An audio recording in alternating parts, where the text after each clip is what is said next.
অবশেষে অপেক্ষার অবসান ঘটিয়ে পুরনো ডেরায় ফিরছে বার্সেলোনা। অ্যাথলেটিক বিলবাওর বিপক্ষে ম্যাচ দিয়ে লম্বা বিরতির পর ক্যাম্প নুতে নতুন অধ্যায় শুরু করতে যাচ্ছে কাতালান ক্লাবটি। সবশেষ 2023 সালের মে মাসে মায়োর্কার বিপক্ষে ন্যু ক্যাম্পে খেলেছে বার্সা। সে ম্যাচে বড় জয় পেয়েছিল কাতালোনিয়ারা। এরপর সংস্কার কাজ শুরু হলে তাদের হোম ম্যাচগুলো খেলতে হয় মন্টজুইকের অলিম্পিক স্টেডিয়াম ও ইয়োহান ক্রুইফ স্টেডিয়ামে। অবশেষে ক্যাম্প নুতে ফেরাটা বার্সেলোনার জন্য স্বস্তির। লা লিগায় রিয়াল মাদ্রিদের পরের অবস্থানে বার্সেলোনা। শীর্ষস্থান দখলের লড়াইয়ে ভালোভাবে টিকে থাকতে প্রতিটি ম্যাচেই গুরুত্ব দিচ্ছে বার্সা। তবে নতুন করে ক্যাম্প নুতে ফেরার ম্যাচটা হ্যান্সি ফ্লিকের জন্য বিশেষ, কারণ ঘরের মাঠে প্রথমবারের মতো ডাগ আউটে দেখা যাবে ফ্লিককে।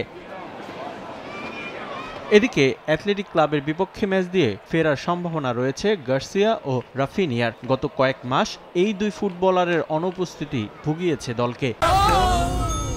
ডেন্টিস্টের পরামর্শ নাও নতুন কোলগেট অ্যাক্টিভ সল্ট।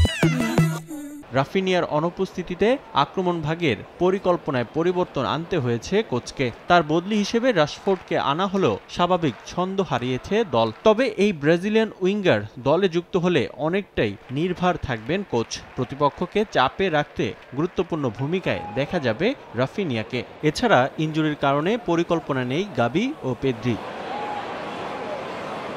শেষ 10 ম্যাচে ক্লিনশিট রাখতে পারেনি বার্সেলোনা, তাই বিগত বেশ কয়েকটি ম্যাচে রক্ষণে বেশ জোর দিয়েছে হ্যান্সি। ইনিগো মার্টিনেজের অভাবটাও ভালোভাবে টের পাচ্ছে বার্সেলোনা। এছাড়া দলে জরুরি ডাক পেয়েছিলেন শেজনি, তবে পোলিশ এই গোলরক্ষক তেমন আলো ছড়াতে পারেননি। যদিও পরিসংখ্যানে এগিয়ে কাতালানরা। এখন পর্যন্ত দুদলের 46 দেখায় 29 জয় বার্সেলোনার। বিপরীতে মাত্র 8 ম্যাচে জয় পেয়েছে অ্যাথলেটিক ক্লাবটি। রিফাতুল ইসলাম মিরন, সময় সংবাদ।